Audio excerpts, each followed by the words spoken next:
Here we are, Alan. Hello. Hello. We're on our way to Kirby Hall, which is just through up behind those trees. Single track, so have to be careful along here actually, and hopefully we don't meet anybody else coming in the opposite direction. One or two passing points. This is Kirby Hall. The last time I visited Kirby Hall was in the early 80s, when we were young lovers. Young and healthy and slim. Young lovers. And had hair. Oh, a car park. Look at this. Car park. This is well subscribed to. Closes at 5 p.m. Is this the only car park? I guess it is.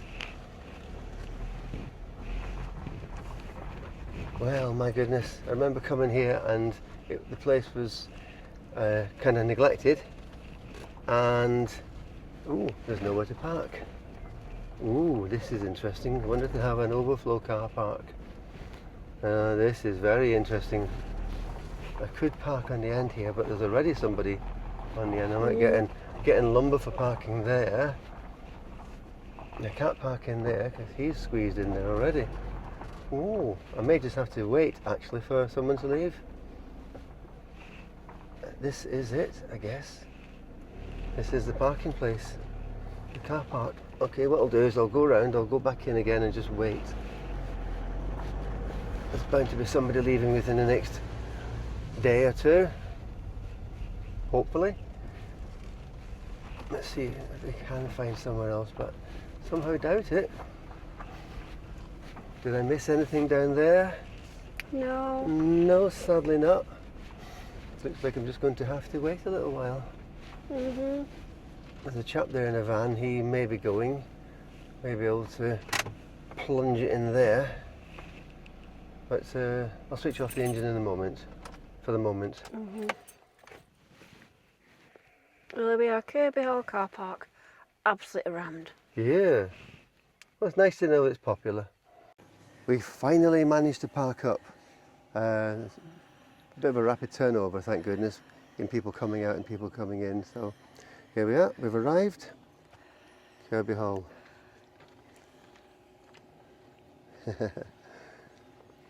Last time we were here was 1980, 81. 1980. It's a long time ago.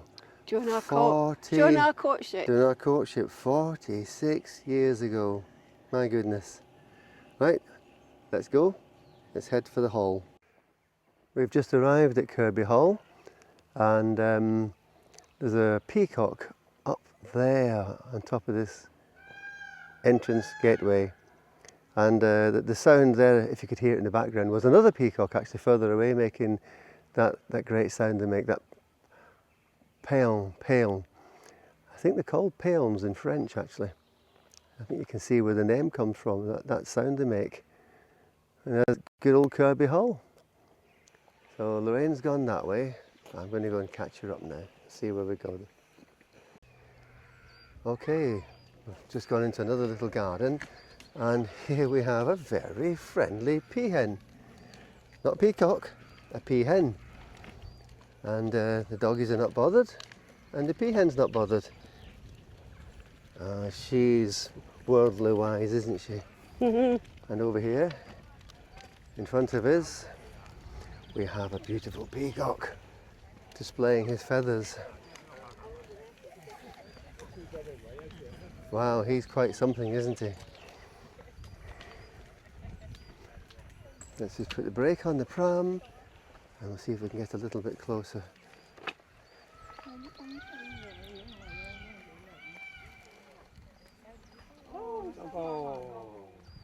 Wow. Well, thank you very much.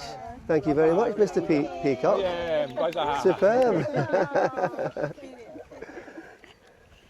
Well done. Superb. Aren't they beautiful colour? Yeah. Oh, you've got a doggy as well, yeah? Yeah. Oh, No. look. They're friendly. Chewing his ear. No, he's very friendly. Very friendly. 30 minutes later. Oh.耐啦。Oh. Oh. there we go. Oh, Hello. Are you sweet pies? Hello oh, there. hello. You're a nice little friendly doggy, aren't you? Yeah. He's Oh, a poodle, I guess. Poodle. Poodle, Poodle. yeah. Thai poodle. Poodle. Yeah. Oh, there's another peacock further away over there. And we have a child impersonating now as well. Don't blame them. Great practice. Yeah. Yes. One day, one day he will eat something and he will say no. And the next day it will change, yeah, change. Oh, look, yeah. Yeah. Oh, was that nice? Did you enjoy that? Superb. Superb. For me? From Japan? So you're from Japan? Yeah, from Hong Kong. From Hong Kong? Ah, right. Okay. Right. Max. Wait, you stay here now permanently? Yeah, permanently, yeah. We love to travel Japan. Oh, Yeah, I see. you're being yes, of spoiled. course, All yeah. this attention, it should be the peacocks. Yeah, we should Not be. the- not the not the papillons. doggies, yeah. Milk and Max and Eccles. Okay. Oh. Yeah. Okay. Should we go and should we go and see the hall? Yeah. Walk to the hall. Okay, yes. Okay. So through the archway now into Kirby Hall we go.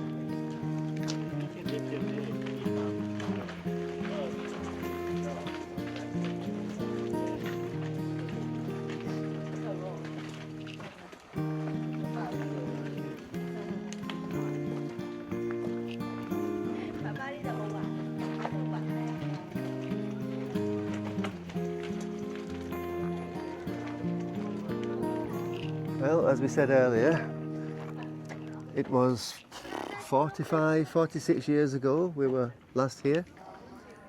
It hasn't changed much, has it? It hasn't really, has it? No. No. It hasn't changed much at all.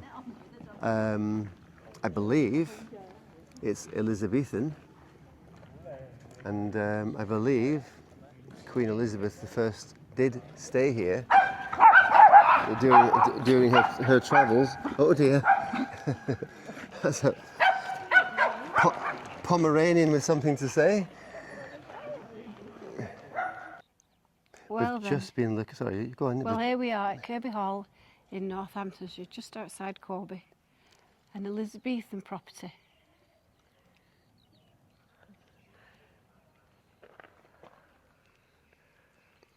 It was very expensive to come in. It was £32 for two of us. The dogs got in for free. Lucky doggies. Lucky doggies. Was it 32 or 33 pounds for both of us? £32. £32. I guess we should be joining the English Heritage. Maybe for discounted entries in the future. Places like this. We just had a nosy through these windows actually. And I guess we can't get into these sorts of rooms because they're too dangerous. But look at the woodwork here. These beams up there look like very old, ancient oak beams. They may well not be the first beams that were ever in place, the first floors that were ever in place, but certainly these are blooming old. And Lorraine has got a little bit of the history here as well, going back to the Elizabethan times. When was it started? 1640? 1570. 1570 it was started, was it? Located in Northamptonshire, Kirby Hall is one of England's greatest Elizabethan and 17th century houses. Begun in 1570 by Sir Humphrey Stafford, it was expanded by Sir Christopher Hatton, a favourite of Queen Elizabeth I's. Once a grand royal residence, it eventually fell into ruin before being rescued and restored by the English Heritage. And we've got here, above the doorway, we've got an S, which we think might be for the Stafford family. And possibly this H is for the Hatton family, whose both families seem to jointly fund the building, the initial building project. Timeline for Kirby Hall history outlines the architectural journeys and changes through fortunes. Okay, so we'll head into the main hall now. Mm-hmm. Okay, we'll do that, shall we? How's my doggies? Doggies okay? Hey, little lad's okay? Shall we go indoors now, shall we? Okay. Lorraine's sitting outside now. So I'm just going to follow these tapestries, these great carpets on the wall, and see if I can follow the history. So we've got these guys here with huge clubs fighting off some weird animals. Incredible what was around in the countryside around here at the time. But yeah, 1619, King James I is visiting Kirby Hall. Follow these tapestries to see if you have got what it takes to make it to the finest room in the house. This will be nice. Let's follow that then. And before I go, there's Lorraine sitting out there with the doggies. It seems then that Queen Elizabeth I didn't actually ever visit Kirby Hall. Just reading this little bit here. But it was very much, there was bits of it dedicated to her by its builder, Sir Christopher Hatton, who kind of worshipped his monarch. However, she did never visit apparently. So yeah, great timeline here. Sir Humphrey Stafford dies, and soon after the leading courtier Sir Christopher Hatton buys Kirby Hall. Right. And then we have this other timeline here. Elizabeth I dies, and King James VI of Scotland is crowned King James I of England. And at Kirby, he was hosted by Sir Christopher Hatton. Okay, yeah. Okay, so I shall continue on my travels. As with most of these lovely old houses, the upkeep was very expensive, and it fell into ruin in the 1800s, and is of course under the custodianship now of the English Heritage, but we have it here as well. Ruination and admiration. By the end of the 1800s, Kirby Hall's roof had been stripped of its lead. Much of the house was in ruin and the gardens were neglected. A painting depicting the same. Uncovering Kirby Hall. In 1930, Kirby Hall became one of the earliest country houses in England to come into state care under the Office of Works. Thank goodness. Let's have a little look around. Ah, look at this. This is wonderful. Not been here, as we said at the start of this video, not been here since 1980, 1981, and this holds strong memories. This huge bay window. I do think it did have glass in it when we were here last, despite less maintenance. I may be wrong there, it may be new glass. Well, it actually does look new glass. It's so nice to see it being looked after. And similarly, through here, different sized panels. We have another matching bay window.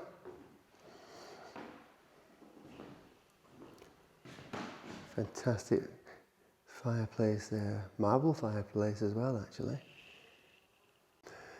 I've been looking forward to this bit, up these fantastic stairs. Not particularly highly decorated or anything of the sort, but you can feel the antiquity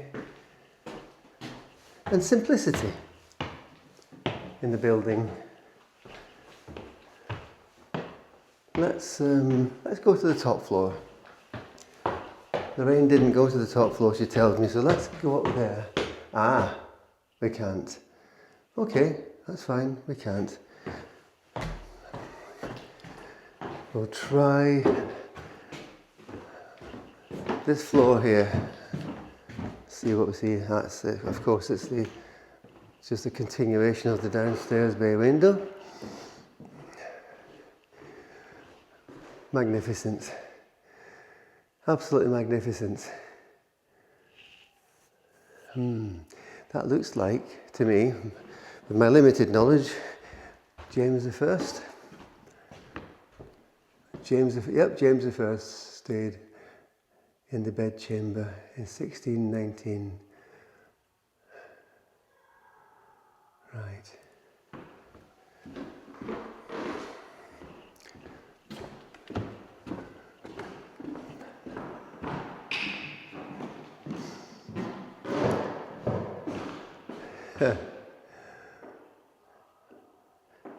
Yeah, it's great to see it being looked after.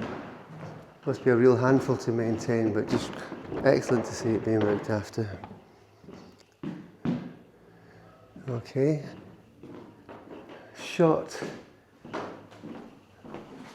visit more, another 2 or 3 minutes, and then I'll head downstairs and meet up with Lorraine again. Oh, look at these timbers. Wow. It's great that they're exposed actually. And, not covered with darkness and bats and spiders' webs and the like. Yeah, great idea. This is just expose them. Okay, perfect. And just before I disappear downstairs to meet up with Lorraine again, we'll have a look through these windows because the gardens here are wonderful. Well worth a visit. And again, these gardens were actually in quite good condition when we were last here 40 something years ago, and they've been kept in that lovely condition. So, yep, great to see. Years ago, in Elizabethan times, with the fancy dresses and the frill necks. Oh yes, yeah. The petticoats, thousands of layers of it. Yep. Walking around the garden. The royals. Walking around the garden, escorted by. Wow, listen to those peacocks. Fantastic. Escorted by their partners and during courtships. Okay, fantastic gardens. Beautiful. We'll have a little walk around here now. Mm-hmm. Before finally leaving Kirby Hall, I just found another really nice view of the building actually, and here we have it. I guess this is the south-facing wall.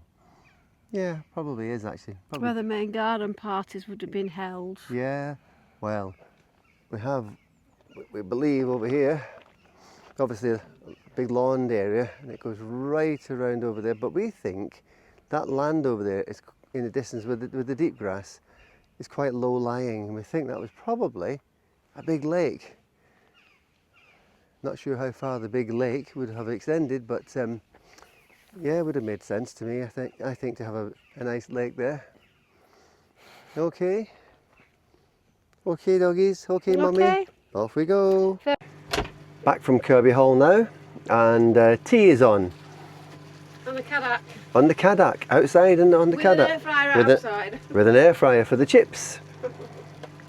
All under the control of Lorraine, because Alan hasn't got a clue when it comes to cooking. As I've said before, Alan is useless. So, beef burgers, onions, peppers, chips in the air fryer. Yep, getting power for the air fryer from the caravan, and using gas canister for the Caddock. Just out of interest, which gas canister are we using for the Caddock? It is self-sealing C500 Coleman. There we go, self-sealing C500 Coleman. If that's any help to anybody. It says butane, propane. Yep, actually that canister is nearly fit for dying very shortly.